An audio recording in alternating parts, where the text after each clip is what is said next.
Good morning, ladies and gentlemen. Welcome back to the Last American Outlaw YouTube channel. Now, got a comment on yesterday's video. Bush Doctor, if I'm getting that right. I think that's the whole name, Bush Doctor. Might be more to it than that. Anyway, it's about fleeing into the wilderness and tribulation.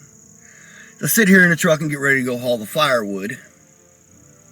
I would like to talk to you before I leave out because I'm going to be pretty busy the next couple days and I'm not sure if I'm going to be able to give you guys any videos.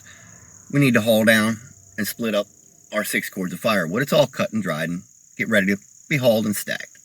So we're loading up and we're going to go do that because it's going to be a long winter.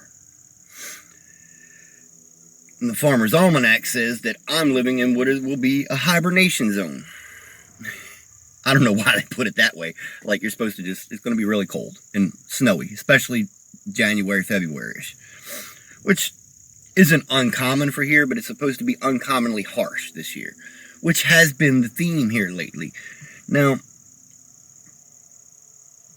I'm going to tie all this in because I don't personally know. I don't know, and neither do you, that this is leading to the end times. We can feel that way. It's fine. You're fine to feel that way. We will know the season. It's kind of seasony out there, so maybe, you know, I'm not saying if it is or if it isn't, because that's not our place. Our place is to do what we're supposed to do, regardless of what's going on in the world. In the world, not of the world, ladies and gentlemen. Okay? In the world, not of the world.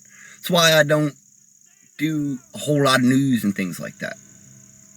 I keep my eye open and I watch, and I'm probably more informed than most, but I don't dwell on it and I don't bring it here on a daily basis because it doesn't really serve a purpose. If you're already doing what you're already supposed to be doing, what they're doing shouldn't matter until it reaches you, because you're already ready for it. You've gotten ready for it. Okay, which is preparation. If you read 1 Timothy yesterday, as I suggested after the video, you will have seen in there where not taking care of your household and providing for them makes you worse than an infidel, and an infidel just means unbeliever. So you're supposed to take care of things.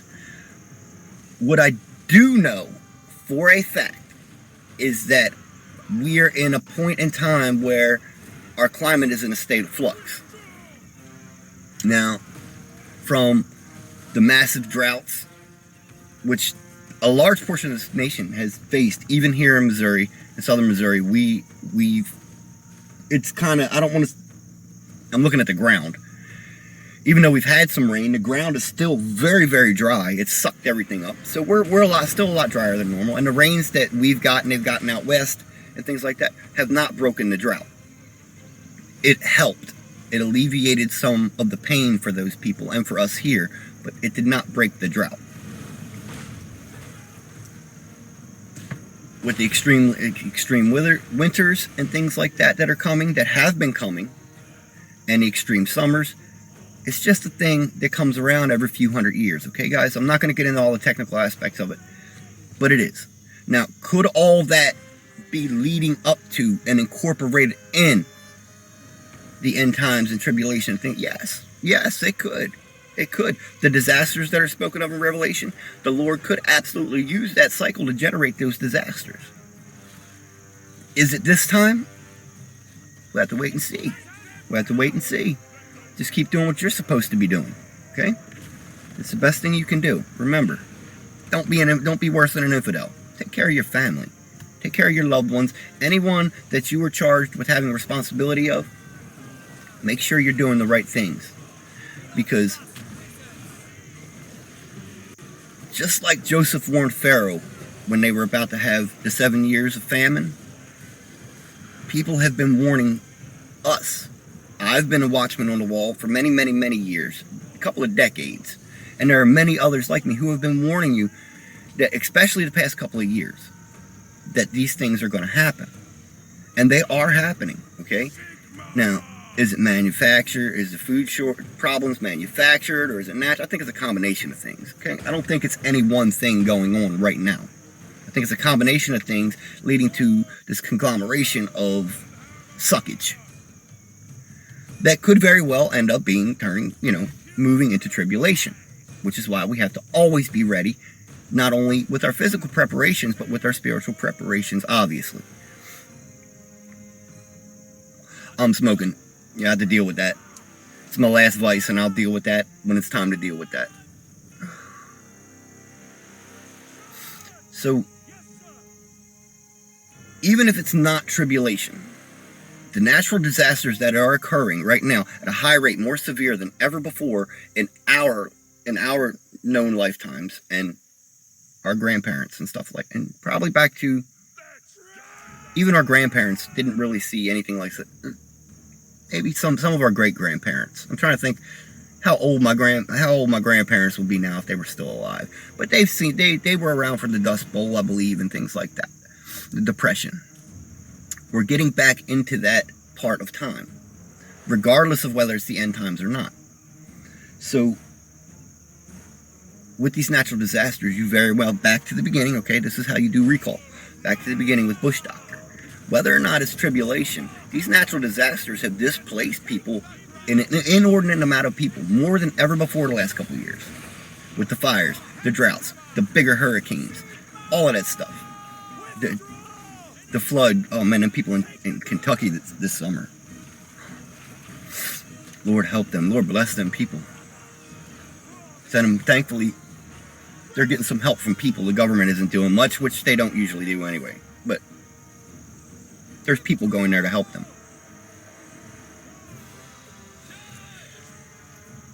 People are being displaced.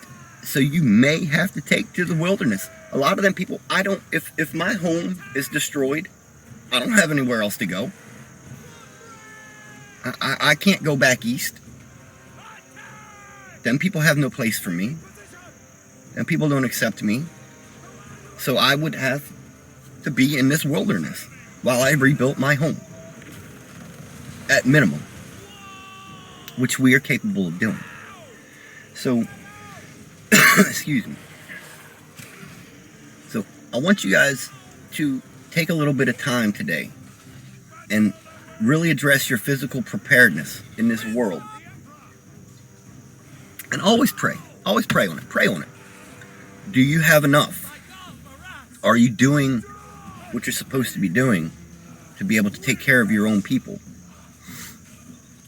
I would hate to go before the Lord and He say to me, Keith, you let your children starve because you didn't listen. You didn't listen. That would be a terrible, terrible thing. Not only the emotional devastation I would suffer here in this physical realm, but having the Lord condemn me because I didn't take care of my children. It would be horrible. I don't want to feel that. I don't want to do that. I don't want to see my children go through anything. None of us do. So do the right thing now. Don't be worse than an infidel. Get your physical preparations in order, and we're going to have a couple of talks this week about physical preparation. I want to thank you all for joining me. I really appreciate you. Have a very good day. Outlaw out. I want to know, what is your answer to young people for some of the really big problems facing humanity, like the climate catastrophe, like economic crisis, like the precarious job market? Because I just don't, you talk all this much about individual responsibility. Most of us are never going to be able to afford to have all of these assets to have responsibility over. So what is your advice beyond banal comments like clean your room? Well, it's actually rather difficult to answer a question that ends with your comments are banal politely.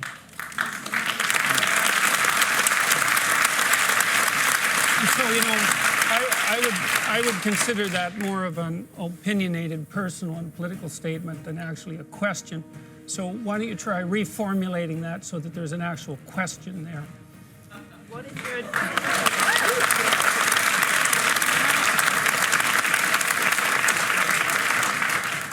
So what is your advice to young people when you talk about you need to be individually responsible, but when there are things that are so far out of our control, like climate catastrophe, like the precarious job economy, like the They're not as economic far crisis? out of your control as you think. What is your answer to Do you think people that who you're are worse facing off these than questions? you think that you're worse off than your grandparents?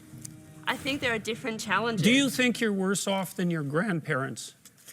I think that Jordan, once again, we're not going to cross-examine our questioners. So try answering the question about collective responsibility on climate change, for example. Pick one part of that, because the argument, I think, is that individual responsibility does not change the climate, does not fix the problem that needs global collective responsibility. So I think that's the core of the question. Do you have a theory about that? Well, fundamentally, I'm a psychologist, and my experience has been that people can do a tremendous amount of good for themselves and for the people who are immediately around them by looking to their own inadequacies and their own flaws and the things that they're not doing in their lives and starting to build themselves up as more powerful individuals. And if they're capable of doing that, and then they're capable of expanding their career. And if they're capable of expanding their career and their competence, then they're capable of taking their place in the community as effective leaders. And then they're capable of making wise decisions instead of unwise decisions when it comes to making collective political decisions. I'm not suggesting in the least, and have never suggested, that there's no domain for social action. I'm suggesting that people who don't have their own houses in order should be very careful before they go about reorganizing the world, which happens in many ways.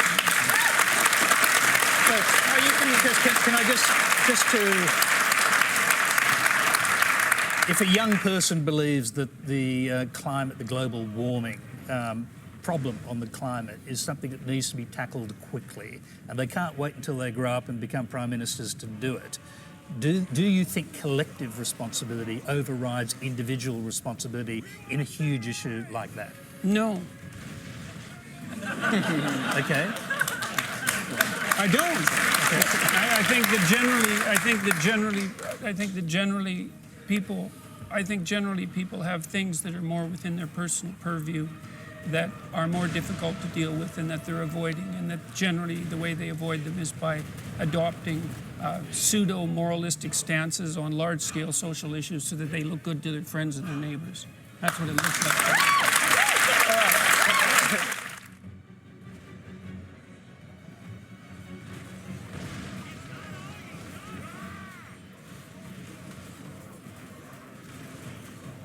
I don't care what people don't like. They got mad when I said I don't support Black Lives Matter, because who they matter to. We kill each other all day. We talk about each other all day. You know who talk about me the most on the internet? Where's the lie? Where's the lie?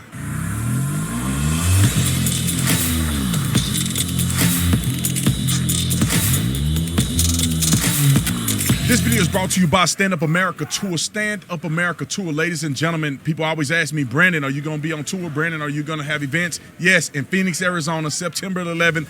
Get your tickets now. Me and Terrence Williams going to tear it up. Stand Up America Tour, September 11th in Phoenix, Arizona.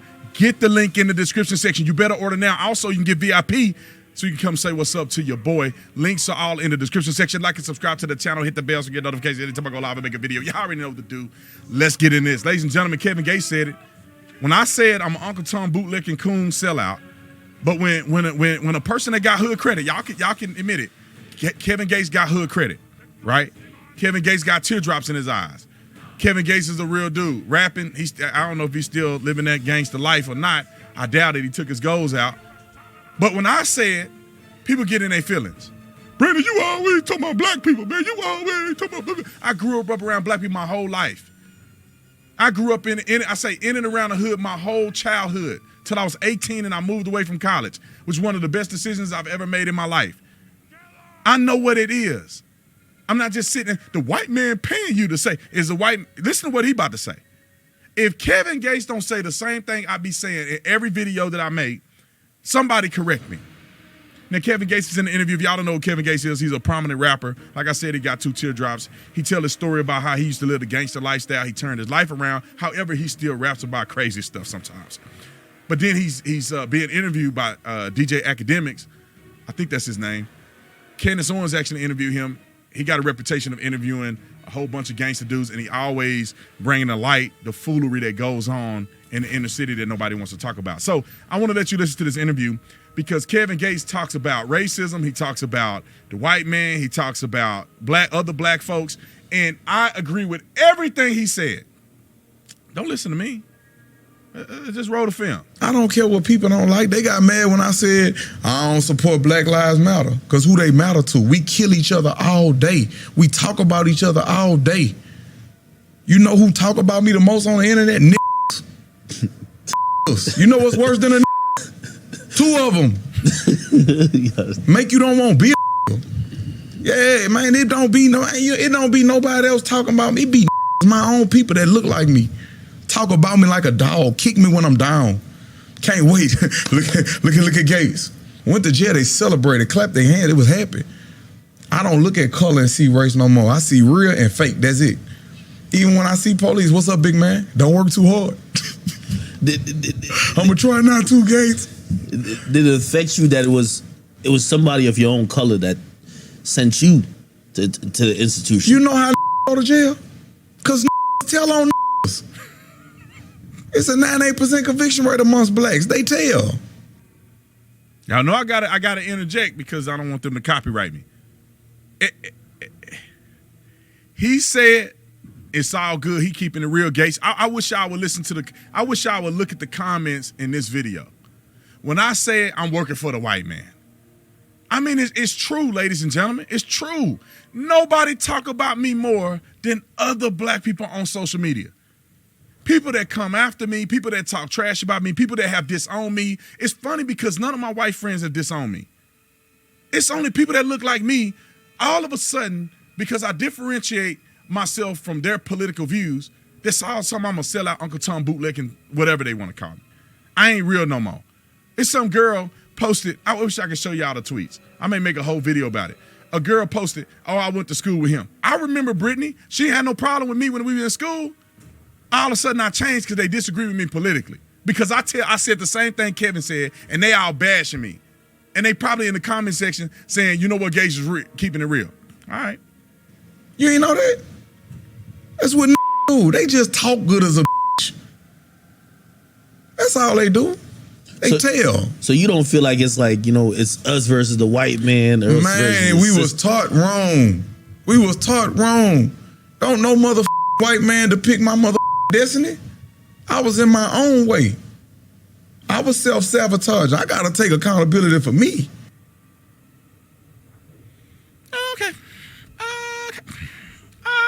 So I guess he said it.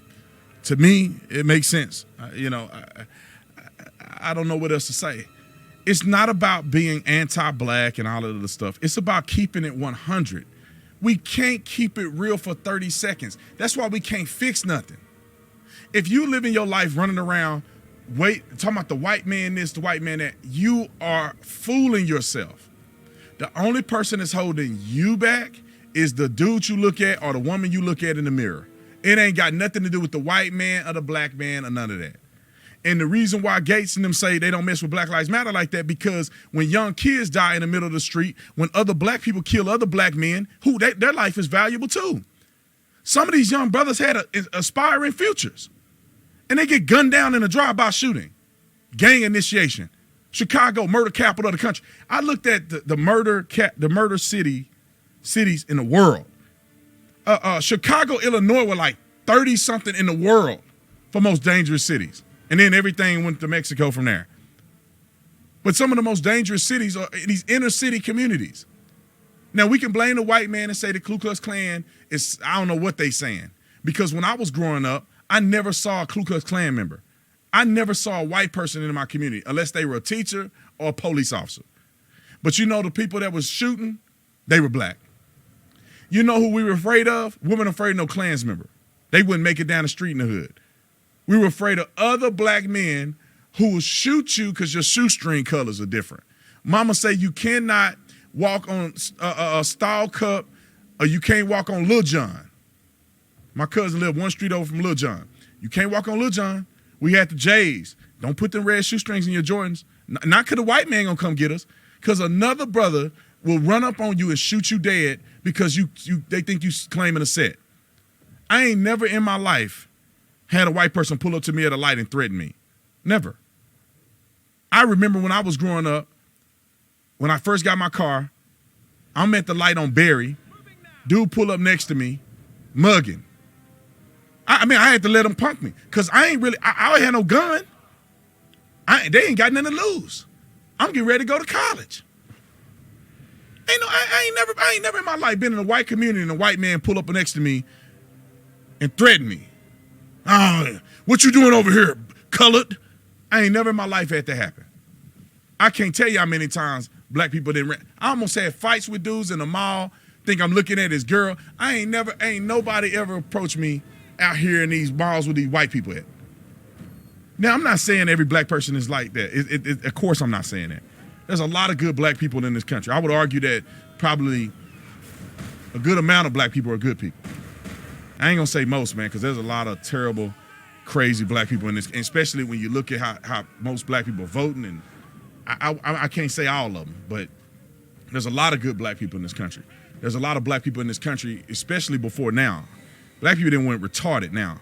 Back when we were in the 30s and 40s and 50s, I'd say majority of black people were excellent, I would say contributors to society in a more meaningful way than just about any other race in this country.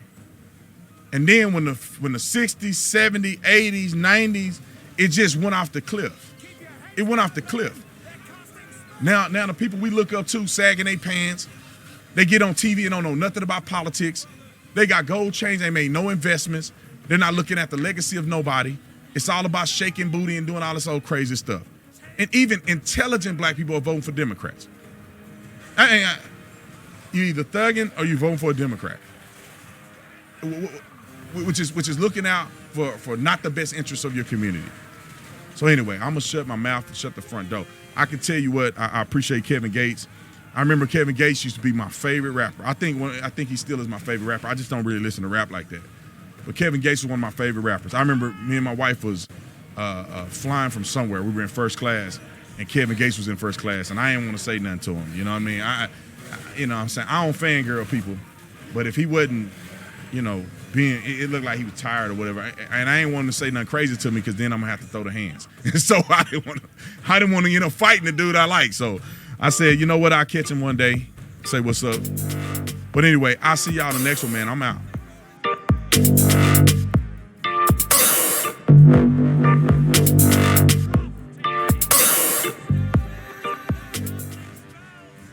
You smell like you farted.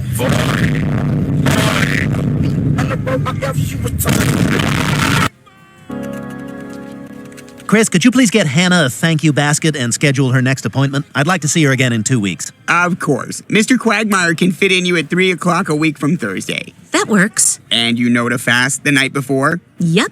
And would you like to leave your panties in the fishbowl for a chance to win a free lunch?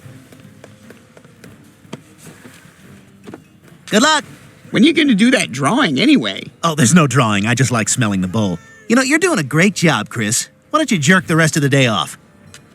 Man, this is the best job ever. And to think I almost took that pop-up restaurant gig. Hi, you hungry?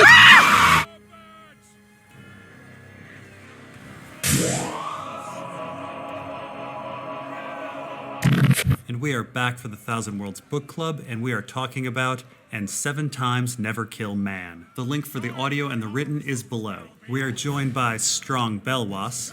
I heard there was going to be food. I only came because of the food. Oh, there's food. I brought some honeyed locusts. Locusts? And 7 Times Never Kill Man is a story that hits on so many of the themes that we've already seen in the rest of the Thousand Worlds stories. We have the failure of the chain of command and leaders that we saw in The Hero. We have manipulative dreams from Men of Greywater Station. We have technology posing as magic from Bitterblooms. We have societies going backwards in technology, like in the House of the Worm. We have an intolerant, ever-expanding religion, like in the Suthlum trilogy. We have nature fighting back, like in Guardians. We have conspiracies, like in Call Him Moses, and a mystical draw to involve oneself, like in Star Lady. And we have collective consciousness, like in Night Flyers, Guardians, and Men of Greywater Station. Absolutely. This being our 15th story, we're beginning to see that George R. R. Martin has some go-to themes. Hive-mindedness is a big one. Hive-mindedness, like locusts. Absolutely, and I don't think it's a coincidence that locusts are an informal mascot of our Marine story. Danny believes the Sons of the Harpy are operating collectively, but without a leader, much in the way locusts do. And in And Seven Times Never Kill Man, we hear about the hive-minded races that humanity fought in the Double War, one being the locust-like Findi, and the other being the Harangans, who follow their leaders, the Harangan Minds. Whether the pyramids are the Janshi's leaders, or whether the pyramids just facilitate Janshi collectiveness is fairly irrelevant. The main point is, when they're with their pyramids, they're hive-minded. So in Seven Times Never Kill Man follows our protagonist Nekrol, who comes to the planet Korlos to trade with the Janshi. The Janshi are a fairly primitive but peaceful ape-like people. Nekrol is convinced that their alien art of their early gods will sell well off-world. However, the Janshi weirdly only ever want salt from Nekrol and show no interest in any higher technology. The clans live in balance with nature, foraging for fruit, and killing animal populations when they get too large. The most peculiar thing about the Janshi is each clan worships a pyramid in the middle of their communities as a god. Whatever the pyramids are made of, perhaps plastic, it's well beyond the Janshi's technological ability. Incidentally, the monkeys and pyramids that Victarion finds on the Isle of Cedars is an homage to the Janshi. However, the Janshi are not the only ones on the planet. A group of religious humans known as the Steel Angels are also settling the planet. And unlike the Janshi, they keep expanding, needing more and more farmland. In fact, their religion almost demands warlike expansion. They worship a violent deity called Bacalon, the Pale Child. Bacalon is against beating swords into plowshares. By the way, the Blackfish also preaches this anti-biblical message in A Game of Thrones. And Bacalon himself appears in the House of Black and White and in the dreams of Aaron Damphair. Anyway, as the Steel Angel colony grows, they destroy the Janshi pyramids and either kill the Janshi or send them off into the woods to fend for themselves. Once a Janshi pyramid is broken, the Janshi seem to be unable to work collectively and often end up starving in the woods. So this is basically the same story as the Children of the Forest and various invaders, right? The children worshipped trees as gods and were close with nature. They even had golden eyes like the Janshi. And then the invading First Men and then Andals came in with their advanced weapons, burned their trees, and were ever expanding. Yeah, of all of George R. R. Martin's reused plot lines, this one seems to be the most obvious. So our story begins with the Steel Angels hanging dead Janshi children after removing a Janshi community. Some Janshi actually got violent with the Steel Angels, and Wyatt, the leader of the Steel Angels, wants to warn the other communities. This causes our protagonist Nekrol to bitterly hate the Steel Angels, and he begins to visit the Janshi communities and tries to sell them weapons to defend themselves. They don't want any. Meanwhile, with the Steel Angels, Nekrol has a mirror character named Dahan. Bald Dahan is the weapons master of the Steel Angels, but he wants them to cease their military activity because he believes the Janshi are no longer a threat to Sword Valley, where the Steel Angels live. Winter is coming, he tells their leader Wyatt, as other important tasks need to be taken care of. Wyatt, though, ignores Dahan and decides he wants to collect Janshi and spread the message that the Steel Angels are superior so that the Janshi will not oppose them when they expand beyond Sword Valley. That's an interesting parallel. Nekrol is the unsuccessful warmonger among pacifists, and Dahan is the unsuccessful peacenik among militarists. So Nekrol, being unsuccessful selling to the Janshi communities, decides to find clanless refugees to form his own resistance group, the first being a female Janshi called the Bitter Speaker. Nekrol is not very successful and finds that Janshi without their pyramids don't organize well, they fight all the time, they fuck all the time, and have way too many offspring. He proceeds to ask them about their early gods, the ones they carved, but the Janshi don't know what the fuck Nekrol is talking about. Meanwhile, things are not going well for Dahan either. Wyatt, the leader, has been receiving visions that the Janshi will not oppose them as they venture out of Sword Valley.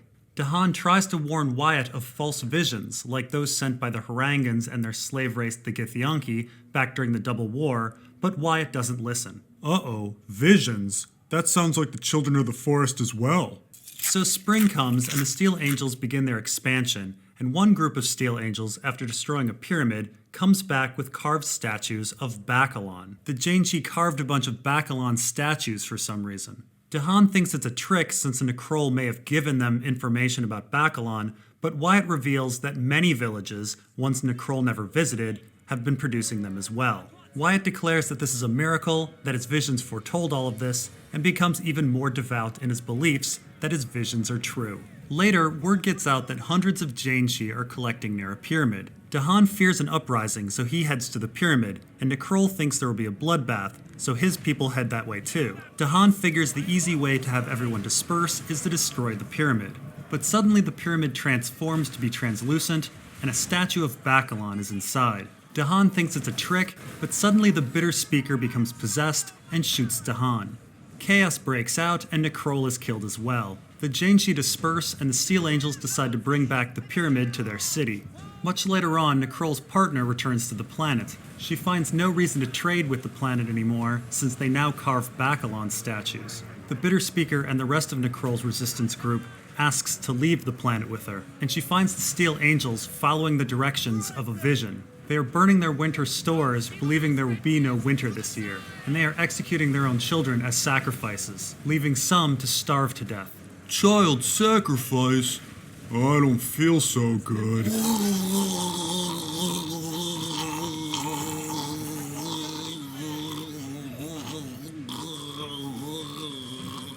Still have to finish off this bowl.